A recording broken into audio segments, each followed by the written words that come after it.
ရှေးခါကခက်ကြအမည်ရှိမြို့တစ်မြို့မှာနန္ဒစီသူအမည်ရှိဘုရင်တစ်ပါးအုပ်စိုးခဲ့တယ်။ဒီဘုရင်ဟာအလွန်ဉာဏ်ပညာရှိပြီးအုပ်ချုပ်မှုနဲ့ကိုယ်ကျင့်တရားဆိုင်ရာကျမ်းဂန်တွေကိုနားလည်တဲ့ခွန်အားကြီးမားတဲ့ဘုရင်တစ်ပါးဖြစ်တယ်။တနေ့မှာဘုရင်ဟာမြင်းစည်းပြီးအမဲလိုက်ဖို့တောထဲကိုထွက်ခွာခဲ့ရာတခြားနိုင်ငံတစ်ခုကိုရောက်ရှိသွားခဲ့တယ်။အဲ့ဒီပြည်မှာဘုရင်ရှာစင်းဟာအလွန်လှပတဲ့မြို့သမီးတို့ကိုမြင်တွေ့ခဲ့ရပြီးသူမရဲ့ရုပ်ရည်ကိုဆွဲလန်းသွားတယ်။အလွန်လှပတဲ့မိန်းကလေးပါလား။ဒီမိန်းသမီးရဲ့အလှမှာပြောမယုံနိုင်စရာပဲ။ကျွန်ုပ်တသက်တာလုံးဒီလိုလှပသူတစ်ခါမှမြင်ဖို့ခဲ့ဘူး။ဒီလိုလှပတဲ့မိန်းမပြိုဟာကျွန်ုပ်ရဲ့နိုင်ငံတော်ရဲ့မိဖုရားဖြစ်လာမယ်ဆိုရင်ဘယ်လောက်ကံကောင်းလိုက်ပါလိမ့်မလဲ။ဒီကအချောလာလေးကဘာတူလဲ။ဘယ်ရက်မှနေပါသလဲ။ပထမဦးစွာတင်ရဘာတူဖြစ်ကြောင်းနဲ့ကျမကိုဘာကြောင့်ဒီလိုစူးစမ်းမိမြန်းနေရကြောင်းပြောကြပေးပါအောင်။ကျွန်တော်ဟာခက်တာနိုင်ငံမှာဘုရင်နန္ဒစီသူဖြစ်ပါတယ်။တင်းရဲ့ရုပ်ရည်နဲ့အလှကိုမြင်ရတာကြောင့်တင်းရဲ့ပေါ်မှာကျွန်တော်ဆွဲလန်းခဲ့ရပါပြီ။ဒါကြောင့်တင်းကိုလက်ထပ်လိုပါတယ်။ကျွန်တော်ရဲ့လက်ထပ်ခွင့်တောင်းဆိုမှုကိုတင်းလက်ခံပါမလား။မင်းကြီးကျမလက်ထပ်ဖို့သဘောတူပါတယ်။ဒါပေမဲ့ကျမရဲ့ဖခင်ထံမှခွင့်ပြုချက်ကိုဥစွာရယူရပါလိမ့်မယ်။ကျမရဲ့မိဘတွေရဲ့အမိန့်ကိုမနာခံပဲတသက်လုံးနောင်တရစေမယ်ဘယ်ကိစ္စကိုမှကျမလုပ်မှာမဟုတ်ပါရှင်။ဒီမျိုးသမီးရဲ့စကားကိုကြားပြီးနောက်ဘုရင်နန္ဒစီသူသဘောတူခဲ့တယ်။အမှန်စစ်စစ်ဒီမျိုးသမီးရဲ့ဖခင်မှာဒီနိုင်ငံရဲ့ဘုရင်ဖြစ်တယ်။အဲဒီနောက်ဘုရင်နန္ဒစီသူဟာ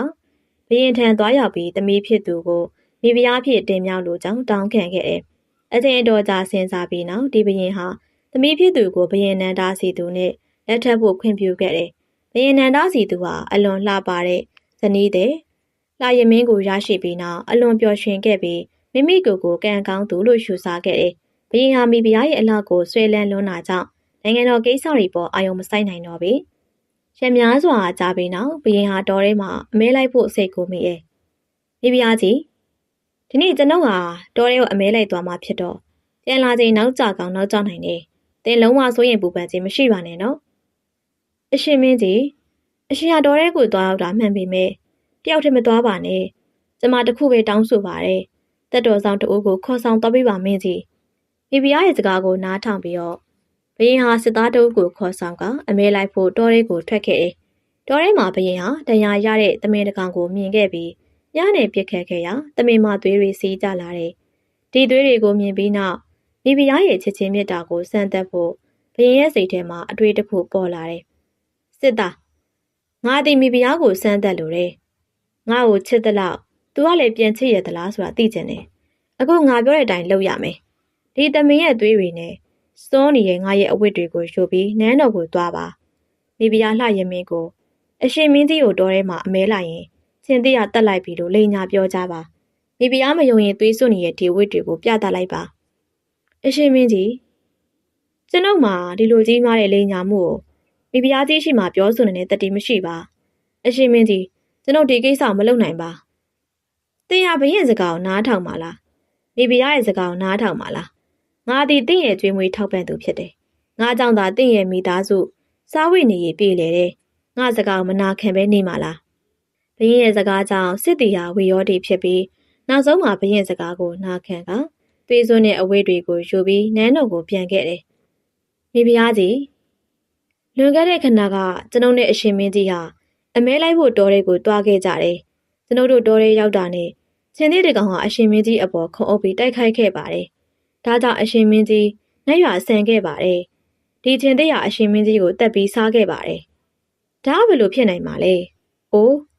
မိုက်မဲတဲ့စစ်သားရှက်စရာကောင်းလိုက်တာ။မင်းမိဖုရားရှိမှမင်းအရှင်သခင်တေဆုံးမှုနဲ့ပတ်သက်ပြီ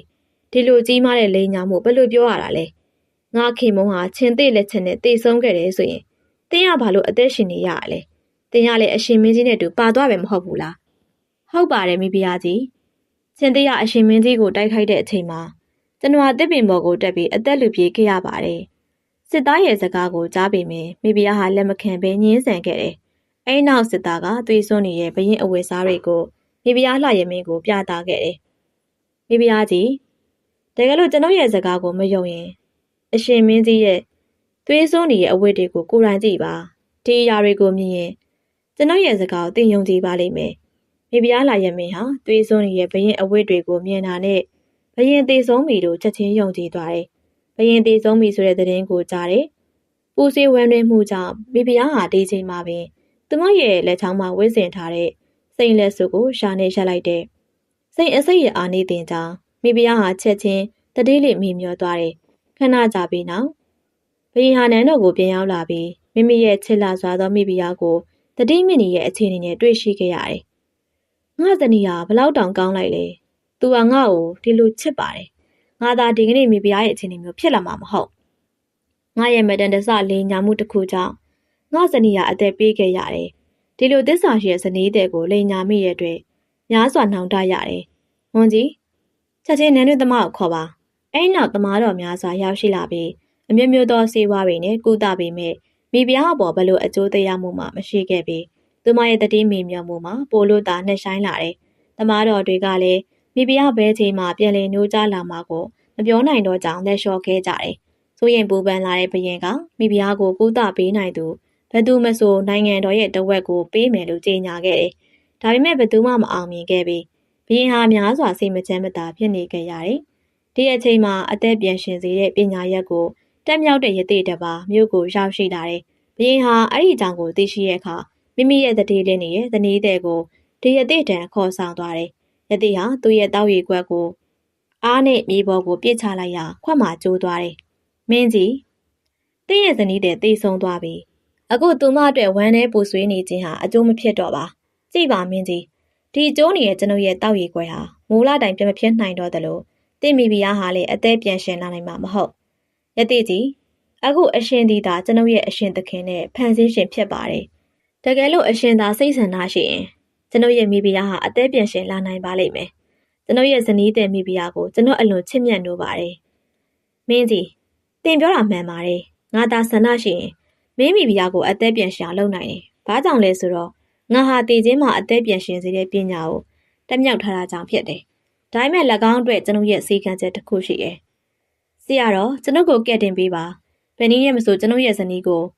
အသက်ပြန်ရှင်အောင်လုပ်ပေးပါ။အရှင်ရဲ့ကျေးဇူးကိုကျွန်တော်လုံးဝမမေ့ပါဘူး။ကျွန်ုပ်ရဲ့စီကံမှာဒီလိုဖြစ်တယ်။တဲ့နိုင်ငံထဲမှာဘယ်သူမဆိုကျွန်ုပ်ရဲ့ကျိုးနေတဲ့တောက်ရီခွက်ကိုမူလအတိုင်းပြန်ပြောင်းပြုလုပ်နိုင်ပါကဒါမှမဟုတ်အဲ့ဒီခွက်ကိုတိကျစွာပုံတူကူးနိုင်ပါကကျွန်ုပ်ဟာတင့်ဇနီးကိုပြန်လည်အသက်သွင်းပေးမယ်။ဘရင်ဟာချက်ချင်းပင်ဝန်ကြီးကိုနိုင်ငံတော်ရှိလက်မှုပညာတဲ့အားလုံးကိုခေါ်ယူစီဖို့နဲ့ယတိရဲ့ခွက်လိုတိကျတဲ့ခွက်ကိုပြုလုပ်နိုင်သူကိုစုလက်ကြီးပြီးပေးမယ်လို့ကြေညာစီဖို့အမိန့်ပေးခဲ့တယ်။စုလက်ကိုမှတ်မောပြီးပညာသည်များစွာလာရောက်ခဲ့ကြပေမဲ့ဘလို့ခွက်မှယတိရဲ့ခွက်နဲ့အတူတူဖြစ်ခဲ့ကြပြီ။ဆရာတော်ကျွန်ုပ်တောင်းပန်ပါတယ်။ကျွန်ုပ်ဟာအရှင်ရဲ့စီကံချက်ကိုမပြည့်မီခဲ့ပါဘူး။ကျွန်ုပ်ကြာရှုံးခဲ့တယ်။ဒါပေမဲ့ကျွန်ုပ်ကိုကျေးဇူးပြုပြီးကျွန်ုပ်ရဲ့ဇနီးကိုအသက်ပြည့်ရှောင်လုပ်ပေးတော်မူပါ။ဘရင်ရဲ့အချင်းချင်းတောင်းပန်မှုတွေနဲ့မိဖုရားပေါ်ထားရှိရဲ့ကြီးမားတဲ့ချစ်ချင်းမြတ်တာကိုမြင်တွေ့ရတဲ့အခါယတိဟာတနာစိတ်ဝင်လာတယ်။ဒါကြောင့်ယတိဟာပညာကိုအသုံးပြုပြီးမိဖုရားကိုတဖန်ပြန်လဲအသက်သွင်းပေးခဲ့တယ်။ဆရာတော်ကျွန်ုပ်ရဲ့ချစ်လာစွာသောဇနီးတဲ့ကိုအသက်ဆက်ပေးခဲ့တဲ့အတွက်အရှင်ရဲ့ကျေးဇူးကိုကျွန်ုပ်ဘယ်တော့မှမမေ့ပါ။ကျွန်ုပ်ဟာအရှင်ရဲ့ကျေးဇူးအဖြစ်အမြဲရှိနေပါမယ်။ဆရာတော်အခုကျွန်ုပ်တို့ကိုပြန်ခွင့်ပြုပါ။ယတိဆရာတော်ထံမှခွင့်ပြန်ပြီးနောက်ဘရင်ဟာမိမိရဲ့ဇနီးနဲ့အတူနန်းတော်ကိုပြန်လာခဲ့တယ်။အိမ်ဒီမှာစပြီးဘရင်ဟာမိဖုရားပေါ်ထားရှိတဲ့ယုံကြည်မှုနဲ့ချစ်ချင်းမြတ်တာဟာအစာများစွာတိုးပွားလာခဲ့တယ်။ဘရင်ဟာမိဖုရားကိုအလွန်ချစ်ခင်မှုကြောင့်နိုင်ငံတော်ကိစ္စတွေအားလုံးကိုစွန့်လွတ်ကမိဖုရားနဲ့သာအေးချမ်းစွာနေထိုင်သွားပါတော့တယ်။ပရိသတ်များရှင်ပုံမြင်လေးရဲ့သင်ခန်းစာကတော့ချစ်ချင်းမြတ်တာတရားဟာဆင်ကျဲပြီးသစ္စာတရားကိုလက်ကင်ထားပါကပူဆွေးမှုတွေကိုပါငြိမ်းအေးစေနိုင်ကြောင်းသင်ခန်းစာရရှိပါရဲ့ရှင်။ပရိသတ်များကကကေပုံမြင် channel လေးကိုလည်းlike လေးနှိပ်ပြီးတော့ comment လေး share ရင်းနဲ့အားပေးခဲ့ပါအောင်နော်။ subscribe လေးမနှိပ်ရသေးခင်နှိပ်ပေးကြပါအောင်ရှင်။အဆုံးထိကြည့်ရှုနားဆင်ပေးလို့ကျေးဇူးအထူးပဲတင်ပါတယ်။ကျမ်းမာချမ်းသာပေးခင်ကြပါစေရှင်။